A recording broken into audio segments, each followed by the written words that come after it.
আসসালামু আলাইকুম। দেশি কুকিং লাইফস্টাইলে আপনাদের সবাইকে স্বাগতম। আশা করছি আপনারা সবাই ভালো আছেন। আমি আলহামদুলিল্লাহ ভালো আছি। দেশ ও দেশের বাইরে যে যেখান থেকে আমার আজকের ভিডিওটি দেখছেন, আপনাদের সবাইকে জানাই আন্তরিক প্রীতি ও শুভেচ্ছা। এই যে সকাল থেকে ভিডিওটা শুরু করেছি। সকালে ঘুম থেকে উঠে প্রথমে হচ্ছে বিছানাগুলো পরিষ্কার করে নিচ্ছি। আজকে বেড কভারটা চেঞ্জ করে নেব। তো ঘুম থেকে উঠে ফ্রেশ হয়ে তারপরে হচ্ছে নাস্তা বানিয়ে আপনাদের ভাইয়াকে খাইয়ে ওনাকে তো কাজে পাঠিয়ে দিয়েছি। এরপরে হচ্ছে আমি আমার ঘরের কাজগুলো করে নিচ্ছি। প্রথমত বেড কভারটা চেঞ্জ করে নিচ্ছি। তো রোজার আগেই এই ভারী ভারী কাপড়গুলো ধোয়াবো। আর রোজা থাকলে তো সবারই একটু কষ্ট হয়, তাই না? শুধু আমাদের যে কষ্ট হয় তা না, যারা বাসা বাড়িতে কাজ করে তারা কিন্তু রোজা থেকেই এই বাসা বাড়ির কাজগুলো করে থাকেন। তো আমি আমার কাজের আপাকে জিজ্ঞেস করেছিলাম যে, আপা আপনি কি ভারী কাপড়গুলো এখনই ধুবেন নাকি রোজার পরে ধুবেন? তাহলে আমি এগুলো উঠে আর কি রেখে দেব। তো উনি বলতেছেন, না ভাবি আপনি উঠায় দিয়েন, আমি ধুয়ে ফেলবো। রোজার মধ্যে তো আর ভারী কাপড়গুলো ধোয়া সম্ভব না। তো আমি বললাম, আমি সেই জন্যে আপনাকে জিজ্ঞেস করলাম। তো এখন এই যে চাদরটা উঠিয়ে দিয়েছি, আজ উঠিয়েছে, আজই উনি ধুয়ে দিয়ে গেছে। আর হচ্ছে যে শীতের মধ্যে যে কম্বলগুলো ইউজ করেছি সেই কম্বলগুলো আর কি ধুয়ে দিয়ে যাবে। তো সব মোটা কাপড়গুলোই এই যে একটা কম্বল বারান্দা থেকে নিয়ে আসতেছি, এগুলো হচ্ছে কালকে ধুয়ে দিয়েছিল। তো সেগুলো শুকিয়ে গেছে। আর মোটা কাপড়গুলো শুকাতে কিন্তু একটু বেশি সময় লাগে। তো কম্বলটা হচ্ছে শুকিয়ে গেছে। এখন হচ্ছে নিয়ে আসতেছি। বেড কভারটা চেঞ্জ করেই আমি এই যে কম্বলগুলো নিয়ে আসলাম। কম্বল তারপরে আরও কিছু কাপড় ছিল, তো এগুলো এখন ভাঁজ করে নেব। তো বন্ধুরা, যারা ভিডিওটা দেখা স্টার্ট করেছেন এখনও যারা একটি লাইক দেননি তারা প্লিজ একটি লাইক দিয়ে ভিডিওটা কন্টিনিউ করুন। তো এদিকে হচ্ছে বারান্দা থেকে কাপড়গুলো আনার পরে এই যে আমার কালো জিরাগুলো একটু শুকাতে দিয়ে দিলাম। তো এগুলো কিন্তু আমাদের গ্রাম থেকে আনা কালো জিরা। এগুলো আমি হচ্ছে একদম শুকিয়ে মুচমুচে করে কিন্তু রেখে দিয়েছিলাম একটা কৌটোতে। তো সেদিন কালো জিরা ভর্তা করতে নিয়েছি, আর দেখতেছি একটা পোকা বাসা করেছে। তো আমি ভালোভাবে আবার সেগুলো ক্লিন করে তারপর হচ্ছে শুকিয়ে নিচ্ছি। এরপর তো কাপড়গুলো অফ স্ক্রিনে ভাঁজ করে নিয়েছি, সেগুলো আর ভিডিও করে নেই। এমনিতেই তো ভিডিওটা অনেক বড় হয়ে গেছে, আর বিস্তারিত ভিডিও করতে গেলে আরও বেশি বড় হয়ে যাবে। আর এই যে ভিডিওটা দেখতে পাচ্ছেন, এটা হচ্ছে আজ দুপুরে বৃষ্টি হয়েছিল। তো প্রচুর বৃষ্টি হচ্ছিল আর কি, মুষলধারায় বৃষ্টি পড়তেছিল অনেক দিন পরে, এই বছরে প্রথম বৃষ্টি। তো দেখে তো ভীষণ ভালো লাগতেছিল। আমি একটু ভিডিও করে নিয়েছি আমার প্রিয় আপুদের সাথে শেয়ার করার জন্য। জানি না আর কোন কোন জায়গায় বৃষ্টি হয়েছে। বছরের প্রথম বৃষ্টি বললে ভুল হবে। এর আগে একদিন বৃষ্টি হয়েছিল, তা হচ্ছে হালকা, একদিন রাতে হালকা একটু বৃষ্টি হয়েছিল। আর আজ কিন্তু অনেক বেশি বৃষ্টি হয়েছে, দেখতেই পাচ্ছেন পাশের বাড়ির ছাদে পানি জমে আছে। তো অনেক বৃষ্টি হয়েছে। আর বৃষ্টির শব্দ শুনতে এত ভালো লাগে, এই যে টিনের চালার উপরে যখন বৃষ্টিগুলো পড়ে রিমঝিম শব্দ এত বেশি ভালো লাগে। তো আমার তো বৃষ্টির শব্দ অনেক ভালো লাগে। এখনও যখন আমি ভয়েস দিচ্ছি তখনও কিন্তু বৃষ্টি হচ্ছে, শব্দটা খুব ভালো লাগতেছে। আর এই যে ভিডিওটা দেখতে পাচ্ছেন এটা হচ্ছে গতকালের ভিডিও, শুক্রবারের ভিডিও। তো শুক্রবার হচ্ছে বড়াপার বাসায় গিয়েছিলাম, তো এখানে গিয়ে রান্নাবান্না করেছি। তো এখানে প্রথমত আমি গরুর মাংস রান্না করব। তো গরুর মাংস রান্না করার জন্য এখানে যা যা মশলা লাগে সবগুলো দিয়ে দিচ্ছি। প্রথমত দিয়ে দিয়েছি পেঁয়াজ। তো পেঁয়াজটা আমি স্লাইস করে কেটে নিয়েছি মোটা করে। পেঁয়াজ দিয়েছি, দিয়ে দিলাম হলুদ গুঁড়ো, কাঁচামরিচ, ধনে গুঁড়ো, জিরে গুঁড়ো, স্বাদ মতো লবণ দিয়ে দিলাম। আর দিয়ে দেবো এখানে গরম মশলা, এলাচ, দারচিনি, লবঙ্গ। আর দিয়ে দিচ্ছি মরিচ গুঁড়োটা দিব। তো মরিচ গুঁড়োটা হচ্ছে আমি যে কৌটো থেকে দিব, তো সেখানে শেষ হয়ে গেছে। এখন হচ্ছে বড় কৌটো থেকে আর কি আনতে হবে। তো আমার মেয়েকে বললাম নিয়ে আসতে, আর এদিকে আমি বাকি মশলাগুলো দিয়ে দিচ্ছি। তো এই যে আদা রসুন পেস্ট দিয়ে দিলাম। আর এখানে কিন্তু অনেকটা মাংস নিয়েছি রান্না করার জন্য। তো এখন হচ্ছে মশলা, এই যে মরিচ গুঁড়োটা তুলে নিয়ে এসছে, এখন দিয়ে দিচ্ছি মরিচ গুঁড়োটা। তো এগুলো হচ্ছে আমার দুলাভাই নিয়ে আসছে ওনাদের গ্রাম থেকে। ওনাদের গ্রামে একদম নিজেদের হাতে ভাঙিয়ে নিয়ে আসছে। আর এখানে সয়াবিন তেল দিয়ে দিলাম। আর সয়াবিন তেলটা কিন্তু আমি খুব সয়াবিন তেল বলেন বা সরিষার তেল বলেন, গরুর মাংসতে আমি তেল খুবই কম দিই। গরুর মাংসতে কিন্তু এমনিতেই চর্বির পরিমাণ বেশি থাকে। আর অ্যালার্জির কারণে তো অনেক দিন গরুর মাংস খেতে পারি নাই। তো এখন হচ্ছে খেয়েছিলাম, তো কোনো সমস্যা হয়নি, মাশাআল্লাহ আলহামদুলিল্লাহ। এখনও ভালো আছি, আলহামদুলিল্লাহ আলহামদুলিল্লাহ। তো জানি না পরবর্তীতে কোনো সমস্যা হবে কি না। তো ওষুধ খাচ্ছি, তো তো এখন যে ডক্টর দেখাচ্ছি উনি হচ্ছে কোনো কিছু খেতে নিষেধ করে নাই। উনি মানে কোনো খাওয়া দাওয়াই আর কি নিষেধ করে নাই। উনি ওনার মতো ওষুধ দিয়ে দিয়েছে, তো ওষুধগুলো খাচ্ছি, নিয়মিত ওষুধগুলো খাচ্ছি। উনি বলেছে আমি যে ওষুধগুলো দিয়েছি এই ওষুধগুলো নিয়মিত খান। তারপরে 20 দিন পরে দেখা করতে বলেছে 20 দিন পরে যখন আমার সাথে দেখা করবেন তখন ইনশাআল্লাহ আর কোনো সমস্যা আপনার শরীরে থাকবে না।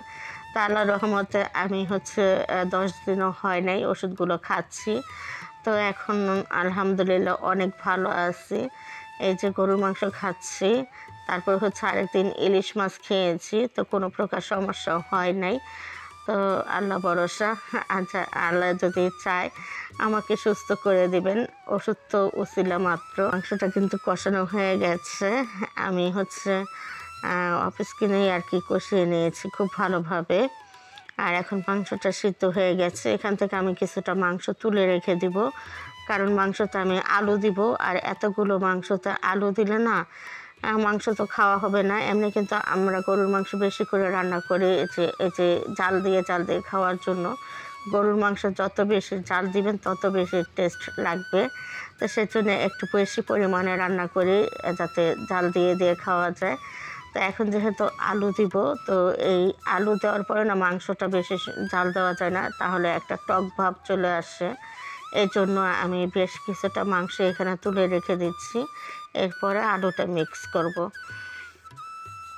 তো বন্ধুরা, যারা আজই প্রথম আমার ভিডিওগুলো দেখতেছেন, আজই যারা আমার চ্যানেলে প্রথম ভিজিট করেছেন, ভালো লাগলে আমার চ্যানেলটি সাবস্ক্রাইব করে পাশে থেকে যাবেন। আর আপনারা যারা এই ধরনের লাইফস্টাইল ভিডিও দেখতে পছন্দ করেন, ভালো লাগলে আমার চ্যানেলটি সাবস্ক্রাইব করে পাশে থাকা অল নোটিফিকেশনটি সিলেক্ট করে রাখবেন।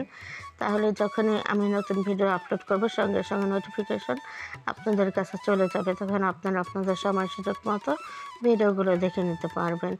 আর অলরেডি যারা আমার চ্যানেলটি সাবস্ক্রাইব করে দিয়েছেন তাদের সবাইকে অসংখ্য ধন্যবাদ। তো আমি এদিকে কিন্তু মাংসটা তুলে রেখে এরপরে হচ্ছে আলুগুলো দিয়ে দিয়েছি। এখন আলুটা দিয়ে একটু কষিয়ে নিব, তারপরে হচ্ছে ঝোলের পানিটা দিব। আর এদিকে দেখুন আমার বড় আপা একটা মুরগি পালে। তো এই যে ও হচ্ছে আদর খাবে। আমাদের বিড়ালকে যেমন আদর করি না, ও হচ্ছে দেখে দেখে সব শিখে। তো বিড়ালকে আদর করতে দেখে ওনারও আদর খেতে ইচ্ছে করে। এই যে দেখুন আদর খাচ্ছে দাঁড়িয়ে দাঁড়িয়ে, আমার ভাগ্নি আদর করতেছে আর সে চুপ করে দাঁড়িয়ে আছে। এত বোঝে। আর সে হচ্ছে কুলে থাকতে পছন্দ করে, কুলে উঠবে, সে সোফায় বসে থাকবে, সে খাটে উঠে বসে থাকবে। আই মিন ওনারই হচ্ছে মানে বাড়িঘর। আর উনি যে সোফায় বসবে সে সোফায় তো আর কাউকে বসতেই দিবে না, একদম ঠুকরে উঠিয়ে দিবে। এর আগের একটা ভিডিওতে আমি আপনাদের সাথে শেয়ার করেছি, আমার ছেলে সোফায় বসতে গিয়েছিল আর আমার ছেলের ব্যাক সাইডে ঠোকর দিয়ে দিয়েছে। তো দেখুন কিভাবে আদর খাচ্ছে। আর আমাদের ঘরে যে সমস্ত প্রাণীরাই আসে, বিড়াল বলুন মুরগি বলুন, ওরা খুব বোঝে। আমরা কথা বলি ওদের সাথে, আর মনে হয় যেন ওরা আমাদের সব কথাগুলি বুঝতে পারে। তো মুরগির আদর খাওয়া শেষে এরপরে হচ্ছে যে মুরগির মাংস রান্না করতেছি। তো ব্রয়লার মুরগি ভুনা করব আজকে। তো এদিকে এই যে ব্রয়লার মুরগিটা ভুনা করার জন্য প্রথমত পেঁয়াজ ভেজে নিচ্ছি। পেঁয়াজের মধ্যে আমি গরম মশলাও দিয়ে দিয়েছি। গরম মশলার মধ্যে এলাচ দারচিনি লবঙ্গ দিয়েছি আর তেজপাতা দিয়েছি। আর এখানে হচ্ছে এই যে মশলা গুলে রেখে দিয়েছিল মুরগির মাংস রান্না করার জন্য, এখানে হলুদ গুঁড়ো, মরিচ গুঁড়ো, ধনে গুঁড়ো, জিরে গুঁড়ো, আদা রসুন পেস্ট আর স্বাদ মতো লবণ দিয়ে মশলাটা পেস্ট করে রেখেছি। এখন হচ্ছে এই যে মশলাটা দিয়ে কষিয়ে নিচ্ছি। তো এইভাবে মশলাটা দিয়ে মুরগির মাংস রান্না করলে না খেতে ভীষণ ভালো লাগে।